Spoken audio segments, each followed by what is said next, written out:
இப்போ இந்த தேனி பெட்டிகளில் முக்கியமாக பார்த்தீங்கன்னா இந்த ஸ்டாண்டுங்க தாங்க. ஏன்னா இது வந்து சரியான முறையில் இல்லைன்னா என்ன ஆகும்னா எறும்பு வந்து தாக்குதல், ஓணானு, பல்லி இந்த மாதிரியான தாக்குதல்னால வந்து ஏன்னா ஈஸியாக ஓடிடும். நம்ம எங்கே சுற்றிக்கிட்டு நம்ம எங்கே வரும்னா அந்த ஈக்கள் அந்த பெட்டியிலேருந்து ஓடிடும். அதுக்கு தான் வந்து ரொம்ப சர்வ ஜாகிரதையாக பண்ண வேண்டிய ஒரு வேலை என்னன்னா மண்ணுக்கும் பெட்டிக்கும் இடைப்பட்ட தூரத்தை வந்து நிர்ணயிக்கிறது இந்த ஸ்டாண்டு. இது வந்து இப்போ இவர் எப்படின்னா 2 விதமாக வச்சுருக்காரு. அதில் இப்போ வந்து அதை பற்றி இப்போ நமக்கு அவர் சொல்ல போகிறார். இதில் நான் வந்து பார்த்தீங்கன்னா இது நான் ஃபஸ்ட்டு தேன் பெட்டி வளர்க்கும் போதே ஸ்டார்ட் பண்ண ஸ்டாண்டு. இது கட்டை. இதுக்கு முன்னாடி நான் மாடி மேலே வச்சு இருக்கும்போது வந்து பார்த்தீங்கன்னா அதாவது டேபிள் ஸ்டாண்டுன்னுவாங்க, 4 கால் இரும்பு வச்ச ஸ்டாண்டு. ஏன்னா மாடி மேலே நம்ம ஆணி ஏதோ ஒன்றும் முடியாதுன்னு வச்சோம்னா ஃபார்மில் வந்துட்டு பிறகு பார்த்தீங்கன்னா இந்த கட்டை ஸ்டாண்டு ரெடி பண்ணோம். இந்த கட்டை ஸ்டாண்டுக்கு வந்து பார்த்தீங்கன்னா கொஞ்சம் காஸ்ட் வைஸ் ரொம்ப கம்மி. ஆனால் வாரம்னா நம்ம மெயின்டைன் பண்ணணும். லைஃப் வந்து பார்த்தீங்கன்னா ஒரு 6 மாதத்துக்குள்ளே இத்து போயிடுதுங்க. இந்த என்னோட அதிகமாக இங்கே பெட்டி வைக்கிறதுனால இந்த ஸ்டாண்டை பராமரிக்கிறதே எனக்கு கொஞ்சம் அதிகமாக வேலை வந்தது. அதுக்காக வந்து பார்த்தீங்கன்னா இப்போது இந்த புது ஸ்டாண்டை நான் ரெடி பண்ணியிருந்தேன். இது வந்து பார்த்தீங்கன்னா ரஸ்ட் ஏறாது, கலாய் மெட்டீரியல்.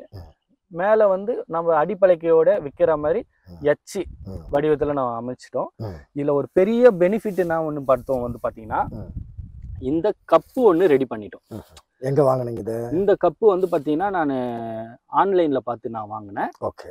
இந்த கப்புக்கு வந்து பார்த்தீங்கன்னா கிரீஸோ ஆயிலோ எதனா ஃபில் பண்ணிட்டா ஊற்றி விட்டுட்டு நம்ம ஸ்டாண்டை வச்சுட்டோன்னா ஒரு 6 மாதம் வரையும் வந்து பார்த்தீங்கன்னா அந்த ஆயில் இருக்கிற வரையும் எறும்பு ஏறுற தொல்லையே இருக்க மாட்டேதுங்க. முழுசாக நம்ம பார்க்க வந்து பார்த்தீங்கன்னா வருஷத்துக்கு 2 வாட்டி தான் இதில் வந்து நம்ம ஆயில் சேஞ்சஸ் பண்ணுறோம். அதே மாதிரி இது ரெஸ்ட் ஏறாத கலாய் மெட்டீரியல்னால நம்ம ஒரு இடத்துலேருந்து இன்னொரு இடத்துக்கு நம்ம மாற்றி ஏற்றுப்பலாம். ஏன்னா இந்த கட்டை ஸ்டாண்ட் வைக்கும்போது நம்ம பள்ளம் நோண்டி உள்ளே புதைக்கணும். இது அப்படி இல்லவே இல்லைங்க. சும்மா அது தூக்கிடலாம், நம்ம இறக்கிட்டு சுற்றி வச்சு அடிச்சாவே நம்மளுக்கு போதுமானது. இது வெயிட்டும் இல்லை, எதுவுமே இல்லைங்க. ஈஸியாக வந்து ஹேண்டில் பண்ணிக்கலாம்.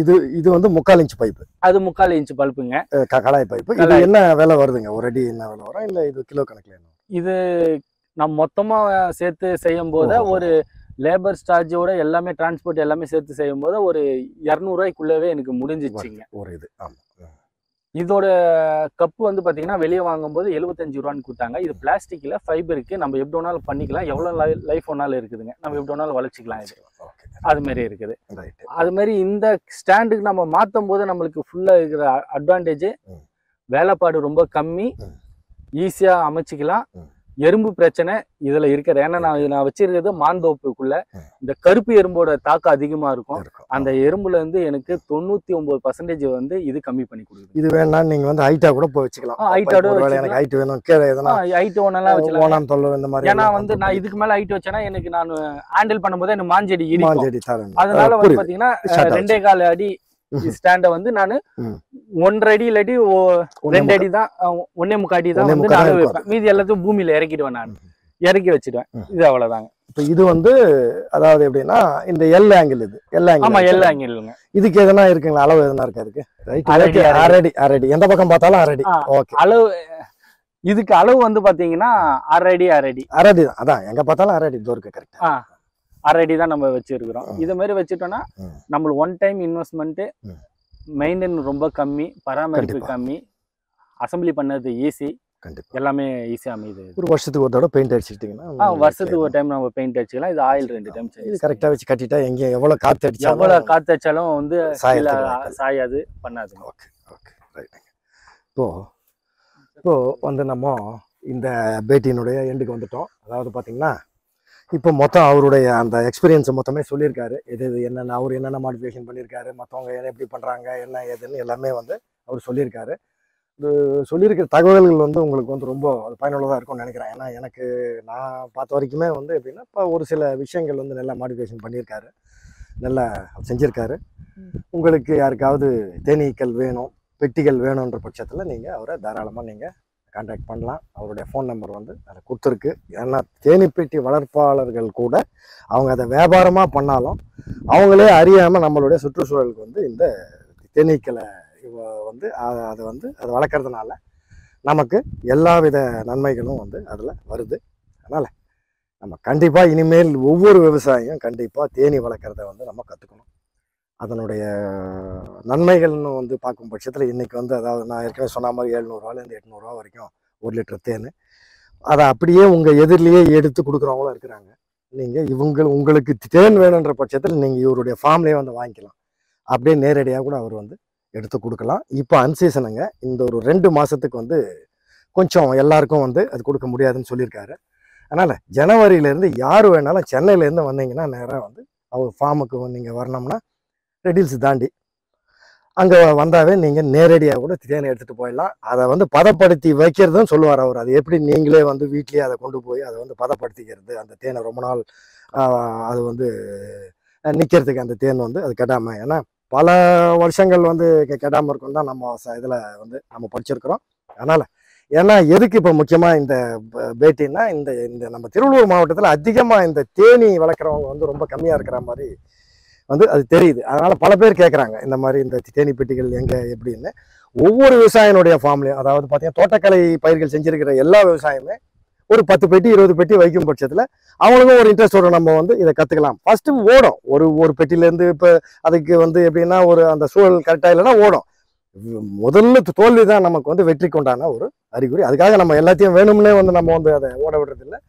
நம்மளும் கற்றுக்கும் போது இது வந்து எப்படின்னா உங்களுக்கு எந்த டென்ஷன் இருந்தாலும் இதுங்க பக்கத்தில் கொஞ்ச நேரம் வந்து உட்காருங்க பார்க்கலாம். உள்ளே போகிறது வெளியே வர்றது நீங்கள் வந்து அந்த ஈக்களை பார்த்துட்டே இருங்க, மற்ற கவலைகள் எல்லாமே மறந்துடும். அதான் இதில் இருக்கக்கூடிய முக்கியமான ஒரு விஷயம். அதனால் உங்களுக்கு வேணுன்ற பட்சத்தில் பியூர் தேனும் தேன் பெட்டிகள் வெறும் ஈக்கள் எது வேணாலும் வந்து அவர் வெங்கட் வந்து அவர் கொடுக்கறதுக்கு ரெடியாக இருக்காரு. அதனால் உங்களுக்கு தேவைன்றவங்க அவர்கிட்ட நீங்கள் வாங்கிக்கலாம். நன்றி, வணக்கம். அதாவது பார்த்தீங்கன்னா இப்போது நான் இந்த தேனீக்களுடைய முக்கியத்துவம் பற்றி உங்களுக்கு நான் சொல்லியிருக்கிறேன். அதில் ஒரு முக்கியமான ஒரு விஷயத்தை நேரடியாக பார்க்கலாம். இப்போ பார்த்தீங்கன்னா இன்றைக்கி செப்டம்பர் இன்னைக்கு. இப்போ பார்த்தீங்கன்னா மோஸ்ட்லி வந்து உங்களுக்கு மாங்காய்கள் எங்கேயுமே இருக்காது. மாங்காயினுடைய சீசன் உங்களுக்கு தெரியும், டிசம்பர் ஜனவரி அந்த சீசன்ன்றதுனால. இப்போ இது பார்த்தீங்கன்னா செந்தூரா, இந்த ரகம் வந்து செந்தூரா. அதை எப்படி பார்க்கலான்னா செந்தூரா மாமரத்தோட இலைகள் வந்து இந்த மாதிரி நீளமாக இருக்கும். இங்கே வந்து எப்படின்னா பள்ளமாக இருக்கும், இந்த மாதிரி இருக்கும், நம்ம வாய்க்கால் மாதிரி.